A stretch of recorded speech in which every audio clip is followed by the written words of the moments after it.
और हमारे साथ इस पर बात करने के लिए नोएडा के रामाज्ञा स्कूल की प्रिंसिपल मिस रीना सिंह हैं। उनसे अच्छा और कौन होगा इसको बहुत अच्छे से बताने के लिए मैम पहले तो आपका बहुत स्वागत है टीवी 9 भारतवर्ष पर। मैम, सीबीएसई का 12th के एग्जाम्स को लेकर जो सर्कुलर है ऑन स्क्रीन मार्किंग का, उस पर आपकी क्या प्रतिक्रिया है? क्या आप उसके लिए तैयार हैं? कैसे देखती हैं आप इसको? देखिए, in principle it's a progressive thing. चलो हम एक स्टेप आगे डिजिटलाइजेशन पे जा रहे हैं और एआई के ज़माने में ये होना चाहिए। How do we use the tools, वो it's very good. But question ये है टाइमिंग को लेके। जस्ट एग्जाम शुरू होने वाला है, टीचर्स कितने ट्रेनिंग दिए हैं, बच्चों को भी ये इंस्ट्रक्शंस गया है कि नहीं। बच्चे ऑलरेडी बोर्ड के एग्जाम में आपको पता है थोड़ा स्ट्रेस लेते हैं। उसके सामने जब ये न्यूज़ आएगा कि अभी स्क्रीन पे टेस्टिंग होगा, पेरेंट्स के लिए भी बच्चों के लिए एक स्ट्रेस लेवल और लेके जाना बढ़ाने वाली बात है। टीचर्स भी अभी बहुत ट्रेंड नहीं है इन कि कैसे स्क्रीन चेकिंग करनी है। तो टीचर्स की तरफ से जो आ रहा है, टीचर्स आके मुझे कह रहे हैं कि मैम इतना स्क्रीन टाइम हमारा बढ़ जाएगा, हम कैसे करेंगे उसको। अच्छा, अब टीचर्स को क्या स्कूल में ही रह के डेस्कटॉप के ऊपर करनी है? ऐसा तो नहीं है घर ले जाके पर्सनल लैपटॉप पे या उस पे कर रहे हैं। अब जो इवैल्यूएशन बुकलेट भी आया है उसमें टीचर्स को एनोटेट करना है, पॉइंट आउट करना है मिस्टेक्स क्या है। आईपैड वाला सिस्टम होता जो भाई स्टिक से कर लिए, टच स्क्रीन कर लिए, बट हर स्कूल के पास वो इंफ्रास्ट्रक्चर तो नहीं है। भाई डेस्कटॉप होगा बट नॉट नेसेसरी कि हमारे पास टच स्क्रीन होगा। तो अब टीचर को माउस से ही एनोटेशंस या मार्किंग वगैरह जो भी करनी होगी। It is time taking. हाँ, हालांकि ये सीबीएसई के सर्कुलर में है कि एक टीचर को नंबर ऑफ बुकलेट्स कम मिलेंगे, बट मिलेंगे तो है ये स्कूल में उनको करना पड़ेगा। तो एक स्ट्रेस उस लेवल पे है। दूसरा, बच्चों को एक समझाने का जो हमें मौका, हालांकि सर्कुलर ये पहले आया था 26 दिसंबर के आसपास कहीं पे था, बट वो उस लेवल पे डिस्कशन नहीं हुई थी जो अब हो रही है। तो मुझे लगता है बहुत सारे स्कूलों को बच्चों को इंस्ट्रक्शन बताने के लिए कि आपको आंसर कैसे लिखनी है। एक देखिए, डिजिटल चेकिंग जब होगा और एक मैनुअल चेकिंग जब होगी तो थोड़ा बच्चों को अपनी कॉपीज को प्रेजेंटेशन के हिसाब से भी सोचना पड़ेगा कि हाउ डू इट। अगर थोड़ा सा वो ट्रेनिंग हो जाता पहले तो शायद ये बेहतर होता। मैं आपकी बात को अब 3 चीजों में बांटता हूँ। पहले बच्चों का कंसर्न, दूसरा टीचर्स का कंसर्न और तीसरा स्कूल का कंसर्न। बच्चों से शुरू करते हैं।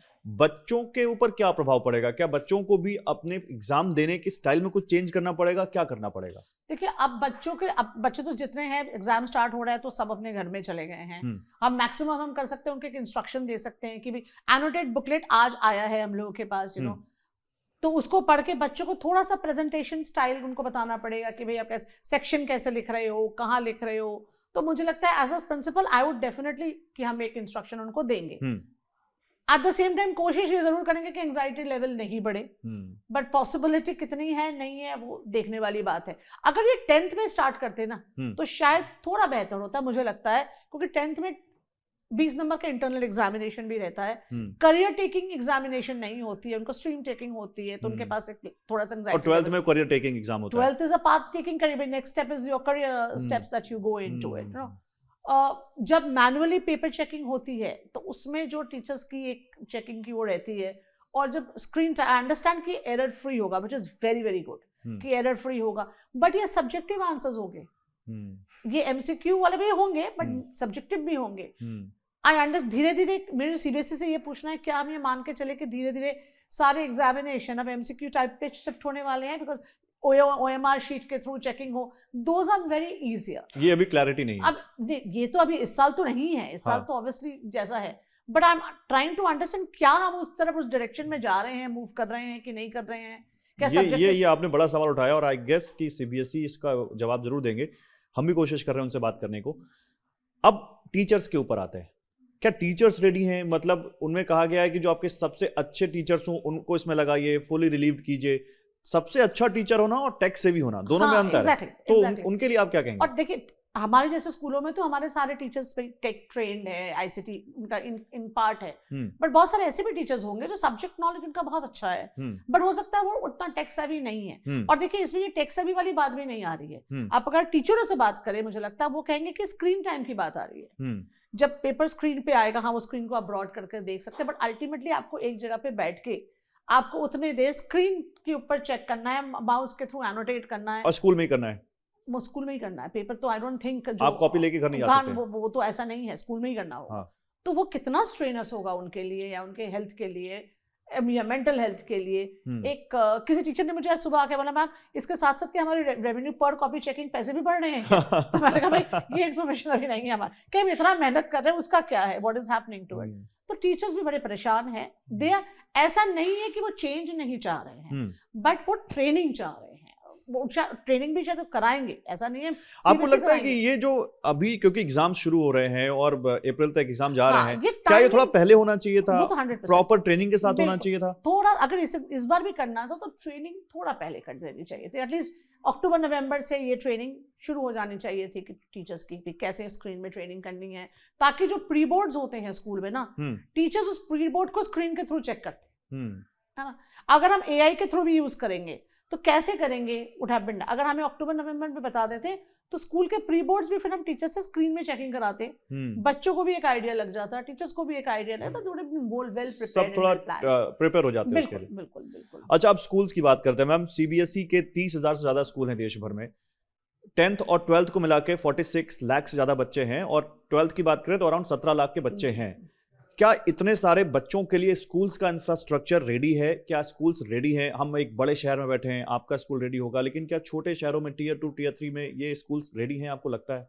मुझे लगता है हर स्कूल तो रेडी नहीं होगा। अगर आप गांव की बातें करें, देहात की बातें करें, हिंडरलैंड वाली बातें करें, बट उन स्कूलों के शायद वो पेपर्स नहीं जाएंगे उन स्कूलों में, तो वो वैसी स्कूलों को सेटअप करेंगे, उन्हीं स्कूलों के पास भेजेंगे जिनके पास इंफ्रास्ट्रक्चर है। तो ये जो कमी होगी वो अवॉइड हो जाएगा, क्योंकि ये अक्टूबर के आसपास एक आया था कि हर स्कूल अपना डिक्लेरेशन करे कि कितना आईटी इंफ्रास्ट्रक्चर है। अच्छा, पहले से पूछा गया था आपसे? बिल्कुल, ये पहले से पूछा गया था आईटी इंफ्रास्ट्रक्चर कितना है आप बताएं, जो हमने ओएसिस डेटा में डाला हुआ था। तो जो मुझे उम्मीद है कि वो इंफ्रास्ट्रक्चर हो ना, उससे फर्क नहीं पड़ेगा, जिनके पास है उन्हीं स्कूलों के पास वो कॉपियां जाएंगी। ठीक है, तो अभी सीबीएसई से इसको लेकर आपकी कोई और बातचीत चल रही है? कुछ और कोई आपका क्या कोई मीटिंग्स वगैरह और होनी है इसको लेकर? कुछ नहीं, अब तो सर्कुलर भी आ गया। हाँ। तो अब तो कुछ नहीं, अब ट्रेनिंग का और आगे का इंस्ट्रक्शंस कैसे होते हैं उसी का वेट हो रहा है, और तो कैसे वो स्टार्ट करेंगे, क्योंकि जो मुझे लगा आज जो आया है, जो स्ट्रक्चर है उनका, चाहे वो हेड एग्जामिनर हो, सब हेड एग्जामिनर, वो सारा स्ट्रक्चर उन्होंने वैसा ही रखा है। अब वो एग्जीक्यूट कैसे करेंगे, आई थिंक वो अच्छा, अच्छी बात ये भी कह रहे हैं कि हम वीडियोस भेजेंगे, तो वीडियोस भेजेंगे तो चेकर को पता चल जाएगा कि मुझे कैसे एग्जामिनर कैसे चेक करनी है। एक यूट्यूब वीडियो आया भी है, वीडियो आया, हाँ। तो वो हैंड होल्डिंग वो करेंगे, बट देखते हैं कैसे होगा। एंजाइटी जो अभी है वो YouTube वीडियो भी हम साइड में दिखाएंगे अपने व्यूअर्स को। लेकिन मैम, बतौर principal, because you are the leader of the school, आपको बच्चों का भी देखना है, टीचर्स के बारे में देखना है, क्या स्ट्रेस है इस नए सर्कुलर से या नए सिस्टम से? आपको लगता है कि कुछ और अच्छे से हो सकता था? अच्छे से टाइमिंग थोड़ा सा मुझे लगता है अगर थोड़ा पहले करते तो it would have been better. तो थोड़ा सा सबको सारे स्टेक होल्डर्स को एक साथ आने का एक मौका मिलता। अभी जो इमीडिएटली एग्जाम के 2-3 दिन पहले अगर ये स्टार्ट हो रहा है, वो टाइमिंग थोड़ी सी मुझे लगता है इशू है, otherwise it's a step forward, अच्छी बात है। मैं अब इसी सेक्शन पे आ रहा था, क्या इसका फायदा क्या होगा बच्चों के लिए या आपके स्कूल के लिए या टीचर्स के लिए? एक तो सबसे बड़ी फायदा जो लग रही, जो सीबीएसई भी कह रहे हैं, एरर फ्री चेकिंग होगी। ह्यूमन एरर का एलिमिनेशन वो करेंगे। अब ह्यूमन एरर का एलिमिनेशन थ्रू सॉफ्टवेयर का होगा, डिजिटलाइजेशन है, इसका मतलब नहीं कि ह्यूमन एरर नहीं, लेकिन चेक तो एक इंसान ही करेगा, उसके बाद सर सॉफ्टवेयर उनकी क्या है, हाउ द सॉफ्टवेयर कैसे डिटेक्ट कर रहा है, वो तो जब स्टार्ट होगा तभी होगा। बट क्योंकि ये टेक बेस्ड है तो प्रोबेबिलिटी की ह्यूमन एरर का पॉसिबिलिटी कम रहेगा। बायसनेस अगर थोड़ी भी होती है, हालांकि हम मानते हैं सब examiners are not biased, but अगर कहीं पे भी थोड़ी सी चांसेस होती है वो खत्म हो जाएगा। तो that's a progressive thing that I definitely। और वो कह रहे हैं ट्रांसपोर्टेशन कॉस्ट भी कम होगा, टाइम बचेगा। वो सब तो जो होता था पुराने, वो जो चलता था ना, ट्रांसपोर्टेशन कॉस्ट, स्टोरेज कॉस्ट, वो एक था, ऑफ कोर्स वो मैनुअल बेस्ड तो खत्म ही होना था। बट जो रिक्वेस्ट है कि आने वाले दिनों में आप एग्जामिनेशन को कितना और सब्जेक्टिव से ऑब्जेक्टिव पे लेके जाते हैं, दैट नीड्स टू, आप ए पैटर्न ऑफ एग्जामिनेशन गिविंग, वो आप फिर कंप्लीटली फिर इसको ऑनलाइन कर दीजिए। तो क्या आपको लगता है आने वाले सालों में यही होने वाला है? 10th और फिर नीचे के जो प्राइमरी के में वाला वो हो रहा, बल्कि अगर ये हो कि बच्चा ने अपने लर्निंग कंप्लीट कर ली, जब मैं तैयार हूं तब मैं जाके ऑनलाइन एग्जाम दे दूं, वो बेटर होगा, rather than taking that whole stress.